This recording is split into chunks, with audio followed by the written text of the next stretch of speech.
Well, hello, folks! It's time for another Helminth build guide. I put out a poll a couple of days ago, asking people sort of like what Warframes were highest on their priority list for what they wanted to see me cover. And, I don't know, somewhat surprisingly, a Gara was a very popular pick. So I figured, hey, you know what, let's do that. Let's see if I can figure out a cool way to spin this particular Warframe. Especially since we just, got the new deluxe skin for Gara, the Kaleido skin, which looks absolutely gorgeous. It is one of my favorite skins in the game. Makes Gara look goddamn fantastic. So she is a delight to play with these visuals. And, she's already one of my favorite Warframes just because she's so strong. But the thing about Gara is that she is very strong. And she has a kit of abilities that synergize very well with each other. And it's like, she's so good at everything the way that she is originally. So it's a bit of a struggle to sort of figure out how to improve on that formula. Because Gara can pretty much already do most things better than most other Warframes can. Probably people who don't play Gara a lot or aren't familiar with her playstyle or whatever, probably pretty much assume that she is some sort of defensive Warframe because of her, her glass wall, the mass vitrify, that she can use to protect defense objectives. And maybe they think that, like, oh, that's what she's for, except that, like, hey, there are other Warframes who are better at doing that, like Limbo or whatever. And while it's true that, yeah, that glass wall is great for low-level or mid-level content, that's not really why you play Gara. You play Gara because she has that thing. She has that thing that's gonna make players excited as soon as they hear it, which is infinitely scaling damage. Not a whole lot of Warframes have that, but Gara does, which means that she can theoretically, conceivably, clear content to an infinite level. Because no matter how strong the enemies get, she's just gonna get stronger as well, because she scales infinitely with her damage. So, first up, quick refresher course on how Gara works. How she actually works. And the reason, this is also the reason why there's only one ability that you can replace in Gara's kit, and that's her number 3 ability. You cannot replace her number 1, number 2, or number 4. If you replace one of those abilities, then I'm sorry, you don't know how to play Gara. That's just it. Because then you're probably building around her glass wall or something. No, you build around her number 2 ability because her number 2 ability is her damage dealer. Check this out. This is her number 2. The glass becomes her, like a shield of glass shards flying around her. So long as this is active, she has 90% damage reduction. So long as you have, like, 130% power strength. And, yeah, 90% damage reduction. That's what, that's the core thing this does. But in the bottom right, you'll also see that there is a damage counter. And that is the damage that enemies take from these glass shards when you stand close to them. Now, as you can see here, just 350 damage. It's not a whole lot when you get up to these super high levels of content. It's not a lot of damage. So is there any way we can increase that number? Why, yes, we can. Here's, like, this interaction, how this works. If you place her mass vitrify wall... Now, one thing this does also is that it resets the cooldown of number 2, so it doesn't expire, which is important. Now, you can use her number 1 ability to shatter this wall. And it does like a little damage explosion, as you can see here. I do this, I shatter it, and boom, it does like, explodes outward and hurts people. But, if you do this from outside the wall and shatter it, then that explosion is gonna hit me, and the glass shards are gonna improve my glass shards floating around. And now, as you can see in the bottom right, that damage went from 350 to 17,000. So now, when I'm standing next to enemies, now the damage is a bit more noticeable. So if we do it again, and shatter it from the outside again, now the number is 34,000. When we do it again, We shattered again. Now that number is 50,000. You see where I'm getting at with this? And suddenly, it starts getting noticeable. The damage you're doing just by standing next to enemies. Right? Right. So that's how Gara actually works. You combine her number 1, her number 2, and her number 4 abilities to create this sort of damaging field around her, where enemies take damage from standing close to her.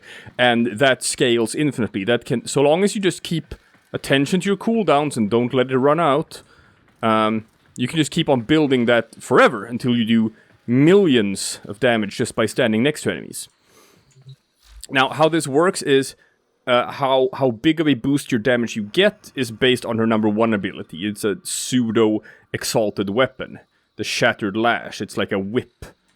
She fires it out. So if you press the number 1 button, he shoots it forward. If you hold, he slashes it in a wide arc. Now, like all exalted weapons, or not like all exalted weapons, but this weapon, it actually benefits from your melee mods. Which is why Gara is one of those Warframes that uses what we refer to as a stat stick. A specific melee weapon that's there just to synergize with this ability. Because this ability has 0% crit chance and 0% status chance, means that you want a weapon that is not built around crits, it's not built around status chance, it is instead just built around raw damage. So, when you build this mod, you don't build for crit chance or status chance. You just want to boost the damage. You just prime pressure point. And like more melee damage. And more slash damage. And more melee damage. And more melee damage. And slash damage. And elemental damage. And that's it. Like that's what you want in a stat stick. Because and I'm using the Jaw Sword for this just because it's a sword that has like a low status chance and a low crit chance, but just a high base damage. Which is what you want. That's how this thing works. So, it also works with like combo. When you want to build up her damage over time effect. The problem here is that like once you get these damage numbers high enough, it becomes harder to build combo. Because the enemies are just dying as soon as you get close to them, so you don't even have time to attack them with your melee weapon. And since you don't have time to attack them with your melee weapon, you have a hard time building your combo counter. There are ways around that. Instead of using the Jaw Sword or another stat stick, you can use like a sword and shield combo. Because parrying with a sword and shield will also build combo. So that's very much a viable alternative. So now that I'm at 12 combo, let's see. Let's build that combo up. Yeah. So now when we activate this thing and we mass vitrify and we shatter it from the outside, boom. Instead of going up to 17,000 with just one, it went up to 57,000 with just one of my Shattered Lashes. And I do it again. Boom, 115. So you can actually, like, if you build this correctly, you can start building the damage on her number 2 very quickly. And start getting to these really stupid numbers. Now, this is how you play Gara. This is how she works for high-level content.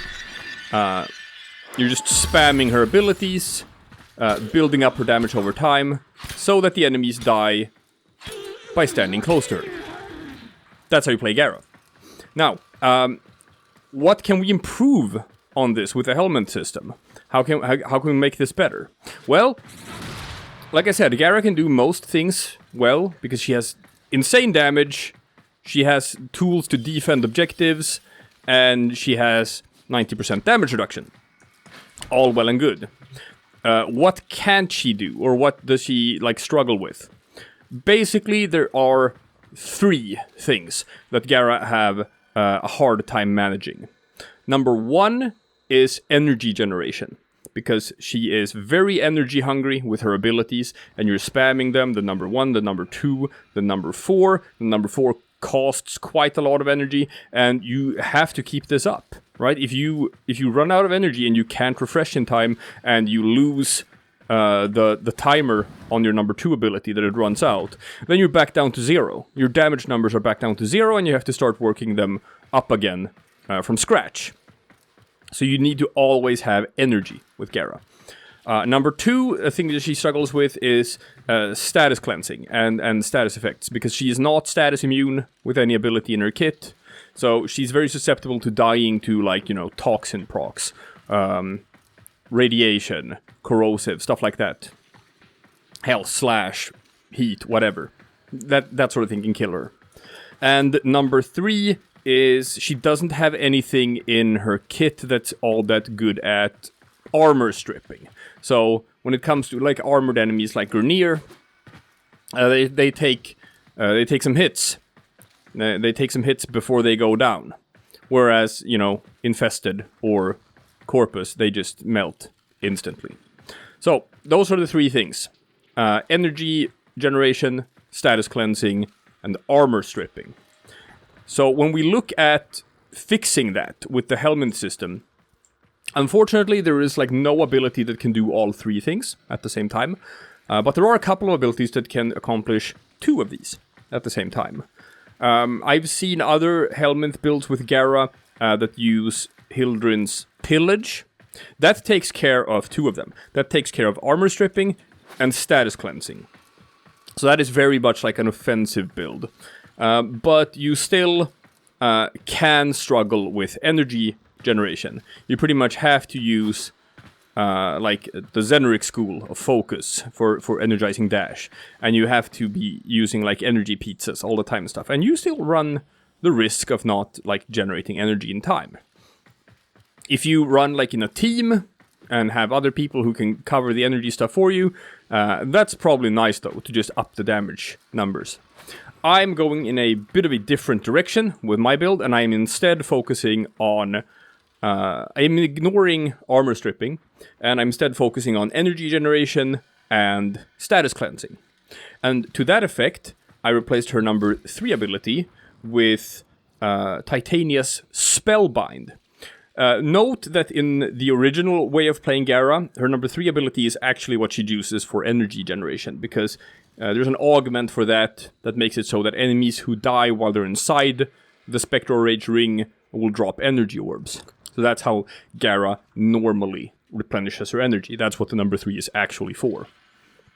But that creates a ring on the ground, and then enemies have to be inside that ring. I feel like that ability... It sort of promotes a very stationary playstyle. I like moving around more and being more mobile. And to that effect, Spellbind is very fun. Spellbind works this way. You hit an area. Line of sight. And since Gara already runs a lot of range, which means you're going to hit a ton of enemies with this, and boom, they go levitating in the air. Yeah, look at that. So, you know, that's good crowd control. They can't really do a whole lot while they're levitating in the air from this ability. Which is, you know, very nice. And then they fall down. They also drop their weapons when you do this. So once they fall down, they have to go and pick up their weapons before they can attack you again. So that's what Spellbind does, like, at first glance. If you hold the cast, you instead cast it on yourself. And what that does is it removes status effects. That's what it does.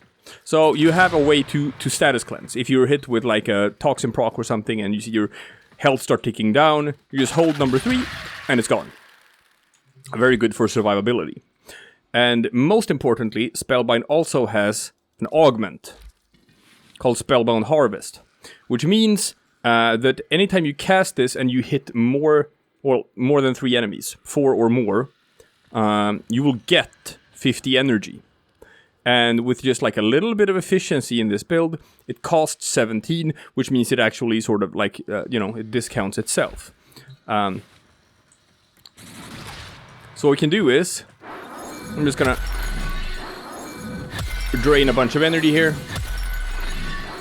You just need to have 17 so you have enough to cast Spellbind. So now if you look at my energy bar, it's 215. I cast Spellbind. That's 268. So I actually generate energy by casting it. Now note, I don't get energy if I hit enemies. Actually, I do. Screw that. I can't hit enemies with this who are already under the effect.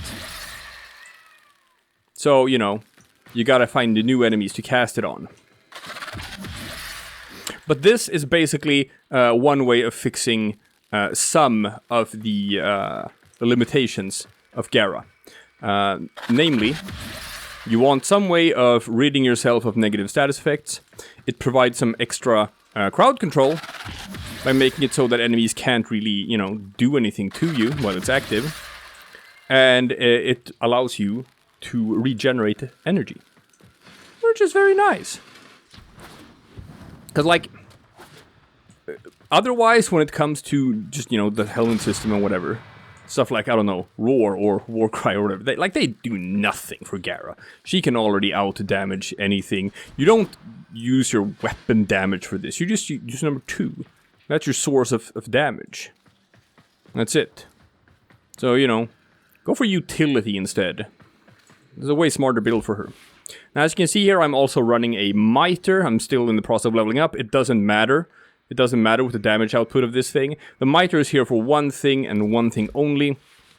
And that is dealing with nullifiers. Because that can be an issue for Gara. Because, you know, she has to get close to the enemies to kill them. You can't get close to the nullifiers without losing your charge damage. So, the Mitre has a augment that you get from the Arbiters of Hexes. That lets you permanently destroy nullifier fields by shooting them with the Mitre. You just can't... Yeah, it says it destroys a nullifier field, but it also destroys the machine that the nullifier has to generate nullifier fields, so they can't make any new ones. So whenever you see a nullifier, you just pop it immediately with the neutralizing justice, and you're fine. And since it's only a 90% chance, you also want to stack as much multi-shot as you can in this thing. I'm using both split chamber and vigilante armaments, so every shot is actually 2.5 shots, which means, you know, an even greater chance for the neutralizing justice to work and to pop the enemies. So, like, otherwise, when, like, I don't even need to have Serration or any of these. I just need neutralizing justice and these two things, and that's just to deal with nullifiers. And because, you know, I don't kill enemies with my gun with this build. No, why would I? So, let's just... There we go. Just show this off in practice. You wanna get your damage reduction. You wanna spellbind the enemies. You wanna start generating your damage over time. Spellbind more enemies. Generate more damage over time. They can't really hurt you. Because they are all, you know, just floating around in the air. Now what you can do is you can obviously build some combo. By building some combo, you can generate more stacks of damage faster. And while we're building combo, we're just spellbinding these guys. We're spellbinding them so we don't have to bother with them. We get energy for doing it. There we go. Now it starts looking a bit better. Unfortunately, you know, I have spoiled strike, so my attack speed is a bit iffy. If you want to, you can build your melee weapon for a bit like more combo, generating combo faster. That's basically it. It's like just the damage is good. The damage is by itself. Yeah, I know. Gotta find your weapon. Gotta find your weapon, or you can't attack me. Yeah. So nice. And just keep track of your cooldowns. Make sure that you don't run out of your number 2. And things just die. It's very nice. It's very nice. Now, as for some other notes about the build itself, since I'm not going for armor stripping with my abilities, I am running corrosive projection to give the enemies a bit less armor, And I'm also using a combination of heat and corrosive on the sword when I do my swings with that. And also, you know, for this pistol as well, if I feel like, you know, I run into some sort of armored enemy that I need to clear with a bit extra oomph from my weapons. You need primed flow because, hey, you gotta have a lot of energy with this build. It's very energy hungry. I am running Arcane Energize to help out a bit more with energy generation. Other than that, you only need to have 130% power strength to get 90% damage reduction from her Splinter Storm, which is the maximum that you can get. So you don't really need to have more than 130% power strength. You can keep it somewhere around there. And I try to keep a pretty balanced build. Otherwise, you want some duration, you want some efficiency. Above all else, you want a lot of range. That's basically the build. If I were to invest a bit more in this and actually use like an Umbral Forma, I would replace the Intensify with an Umbral Intensify to work together with Umbral Vitality. You get a bit more power strength and you get more health as well. And with that extra power strength, I would be able to remove Power Drift and still be at 130% power strength. In which case, I would instead put a primed Sure-Footed, because one of the things that actually can take Gara out is just getting hit with knockdowns and stuff like that to prevent you from being able to use your survivability tools in time. Seeing as how she's not status immune with her normal build anyway. So yeah, if you have an Umbral Forma, put in Umbral Intensify and replace Power Drift with primed Sure-Footed. Other than that, I kind of like how this build looks. I wouldn't make any other real changes to it. So yeah, that's the build. We're running Spellbind on Gara to help rid her of negative status effects and generate energy and crowd control your enemies a bit. Other than that, her number 1, her number 2, and her number 4 take care of survivability and absolutely disgusting damage numbers. So if you weren't already playing Gara, I do recommend you to play Gara, because she is a beast, an absolute beast. And if you don't have her yet, I happen to have a very good guide video for how to farm for her and how to get her. So, you know, go get going on that. Go get going on that. She is amazing, and you're gonna love her.